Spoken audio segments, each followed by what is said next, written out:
할렐루야. 금요일 새벽 기도에 오신 우리 모든 성도님들을 진심으로 환영합니다. 오늘 함께 나눌 말씀은 출애굽기 6장 28절부터 우리 7장 7절까지의 말씀을 우리 함께 읽도록 하겠습니다. 출애굽기 6장 28절부터 7장 7절까지의 말씀입니다. 우리 함께 있습니다. 여호와께서 애굽 땅에서 모세에게 말씀하시던 날에 여호와께서 모세에게 말씀하여 이르시되 나는 여호와라. 내가 내게 이르는 바를 너는 애굽 왕 바로에게 다 말하라. 모세가 여호와 앞에서 아뢰되 나는 입이 둔한 자이오니 바로가 어찌 나의 말을 들으리이까. 여호와께서 모세에게 이르시되 볼지어다 내가 너를 바로에게 신같이 되게 하였은즉 내 형 아론은 내 대언자가 되리니 내가 내게 명령하는 바를 너는 내 형 아론에게 말하고 그는 바로에게 말하여 그에게 이스라엘 자손을 그 땅에서 내보내게 할지니라. 내가 바로의 마음을 완악하게 하고 내 표징과 내 이적을 애굽 땅에서 많이 행할 것이나 바로가 너희의 말을 듣지 아니할 터인즉 내가 내 손을 애굽에 뻗쳐 여러 큰 심판을 내리고 내 군대 내 백성 이스라엘 자손을 그 땅에서 인도하여 낼지라. 내가 내 손을 애굽 위에 펴서 이스라엘 자손을 그 땅에서 인도하여 낼 때에야 애굽 사람이 나를 여호와인 줄 알리라 하시매 모세와 아론이 여호와께서 자기들에게 명령하신 대로 행하였더라. 그들이 바로에게 말할 때에 모세는 80세였고 아론은 83세였더라. 아멘. 우리 함께 말씀 위에서 잠깐 기도하시겠습니다. 은혜가 풍성하신 하나님 아버지, 오늘 이 시간도 말씀 안에 거하고자 이 시간 주님께 나아갑니다.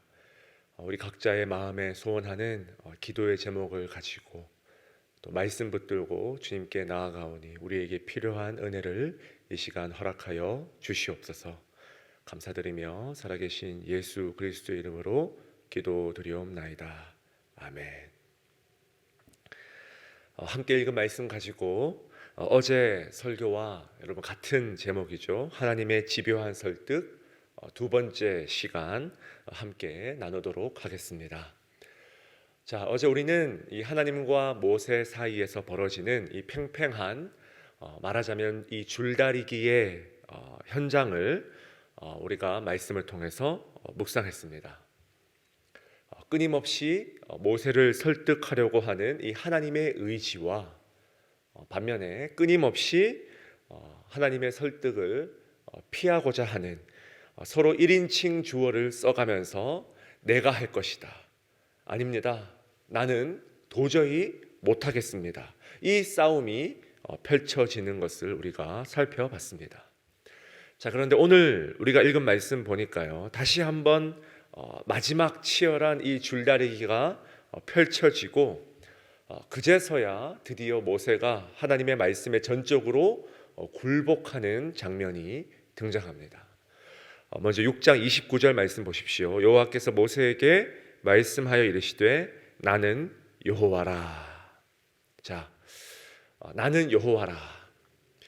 여러분, 이 선포를 우리가 성경 신학적으로 또 조직 신학적으로 우리가 분석할 수 있겠지만 그냥 단순하게 여러분 심플하게 지금 이 출애굽기의 맥락상 하나님의 이 말씀 나는 여호와라, 여러분 이 표현이 저와 여러분의 귀에는 어떻게 들리십니까? 저에게는 이렇게 들렸습니다. 모세야, 내가 몇 번 얘기해야 알아듣겠니? 언제까지 내가 똑같은 얘기를 반복해서 귀가 따갑도록 얘기해야 되겠니? 그죠? 나는 여호와라, 히브리어로 아니 야훼라고 하는데 어제 우리가 살펴본 본문 말씀에서 무려 3번, 4번 반복해서 이야기했던 계시의 핵심이 바로 나는 여호와라, 아니 야훼라는 선포였어요. 그런데 그 말씀을 하나님은 지금 또 하고 계신다는 거예요. 이 문장의 의미는 나는 여호와라이지만 이 말 속에 진짜 담긴 하나님의 마음은 여러분 무엇이겠습니까? 모세야, 이제 좀 그만 줄다리기 해도 되지 않겠니?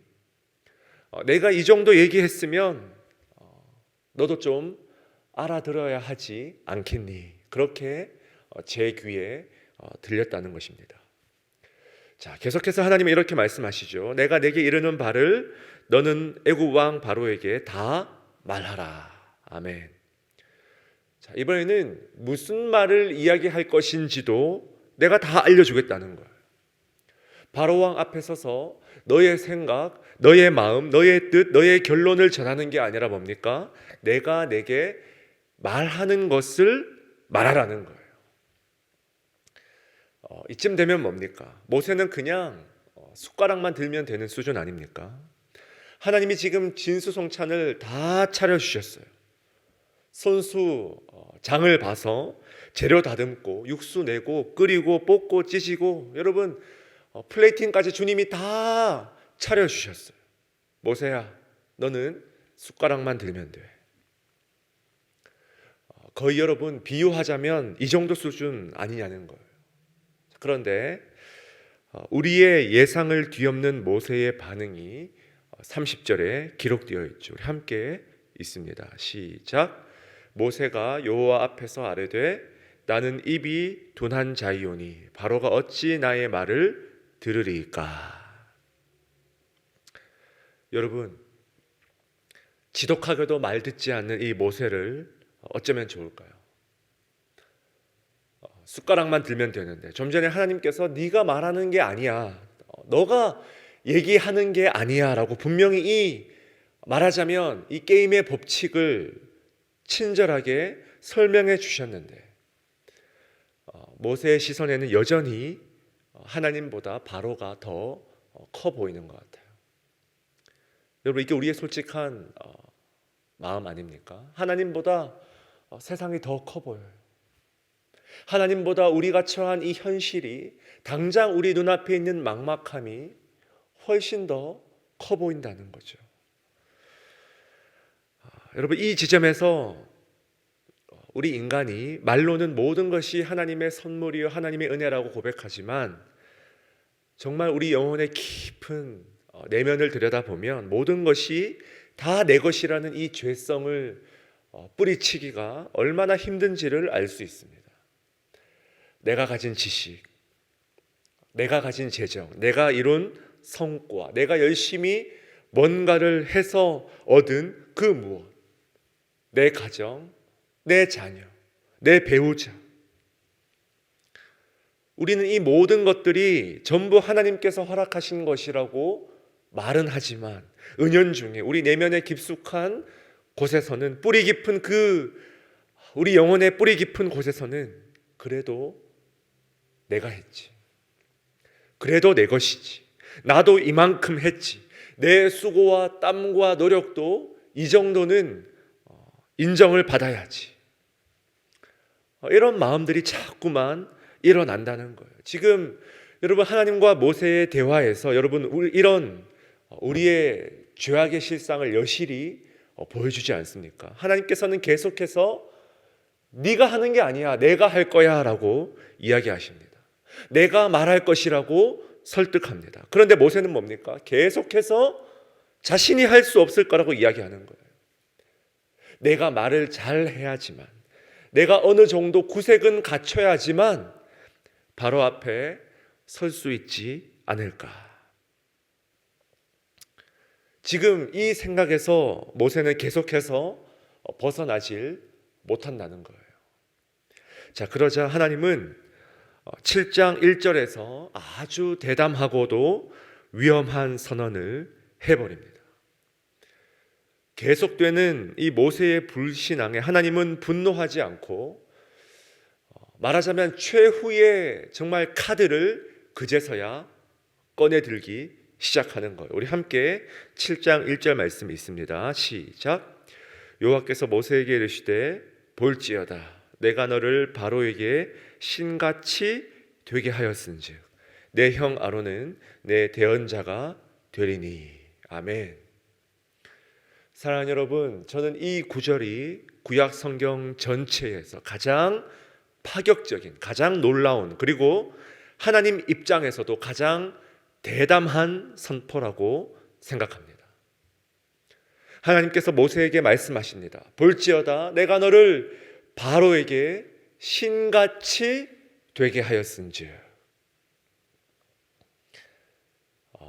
여러분, 인격적이시고 끝까지 모세를 포기할 수 없었던 하나님은 모세가 왜 계속해서 주저할 수밖에 없는지를 너무나 잘 이해해 주셨던 것 같아요. 바로 앞에 선 모세는 누가 봐도 초라했을 겁니다.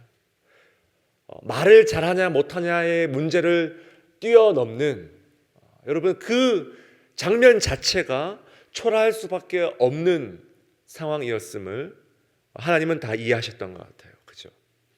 오늘 말씀 7절이 여러분 우리에게 힌트를 주지 않습니까? 7절 말씀, 그들이 바로에게 말할 때에 모세는 80세였고 아론은 83세였더라. 갑자기 뜬금없이 성경 기자는 왜 이들의 나이를 언급할까요? 모세가 하나님께 마침내 굴복하고 난 뒤에야 왜 굳이 성경 기자는 이들의 나이를 언급할까요? 모세가 하나님의 계속되는 설득 앞에서도 주저할 수밖에 없었던 이유를 독자들로 하여금 이해시키는 기능을 하고 있다는 것입니다.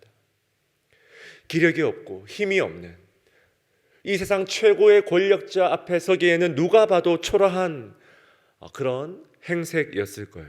설령 하나님이 무슨 말을 해야 할지 모조리 다 입에 넣어준다 한들 도저히 그 앞에 설 용기가 나질 않는다는 거예요. 여러분, 최고의 권력자 앞에서 입 한번 제대로 뗄 수 있겠습니까?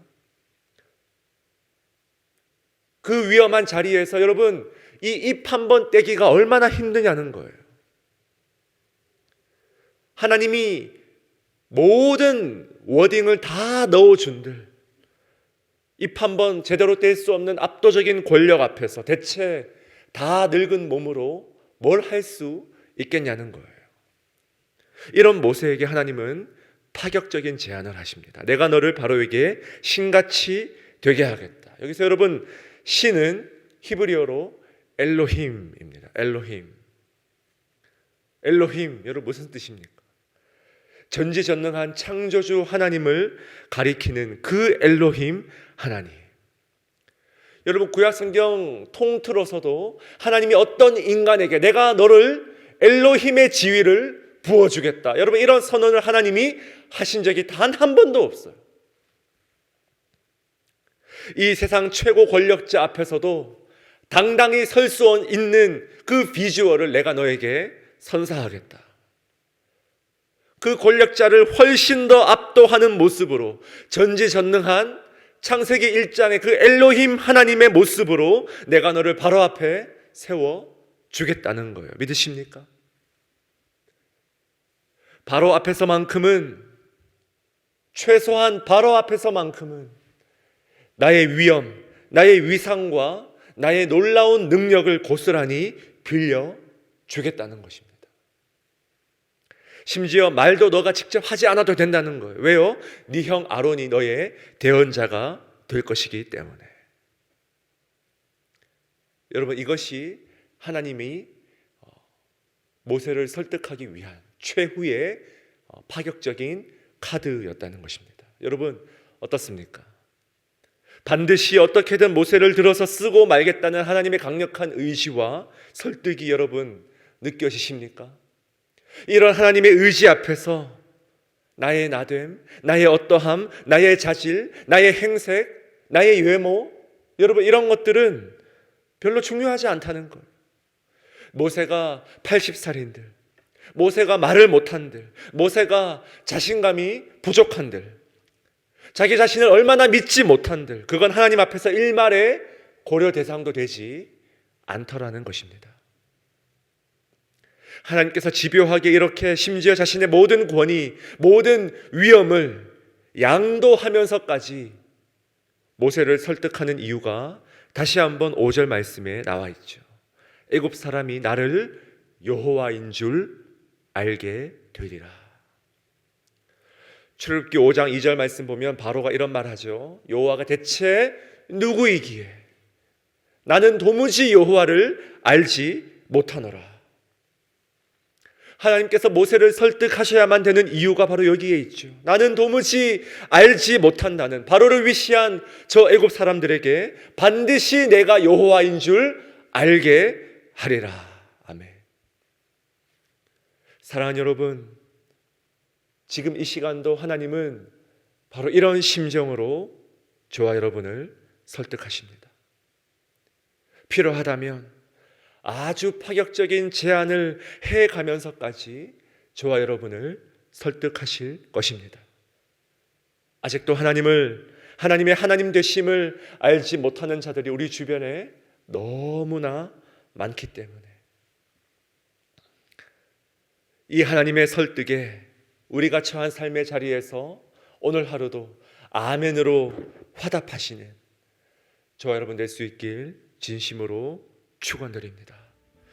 우리 함께 주신 말씀 마음에 새기며 함께 기도합시다. 하나님, 내가 현재 지금 나의 처해 있는 상황, 나의 어떠함과 아무 상관없이 나를 쓰시기 위해서 불러주신 하나님 아버지를 찬양합니다. 주님의 설득에 아멘으로 순종하여 주님의 이름을 드높이는 복된 인생 되게 하여 주시옵소서. 오늘 특별히 금요일입니다. 우리 임마누엘 교회의 리더십을 위해서 함께 기도해 주시기 바랍니다. 담임 목사님을 포함해서 우리 모든 교육자들, 이씨 공동체, 교육 당회원들, 순장들, 우리 모든 중보 기도자들 주님의 은혜 안에 붙들어 달라고 우리 함께 합심으로 기도하며 나아갑시다.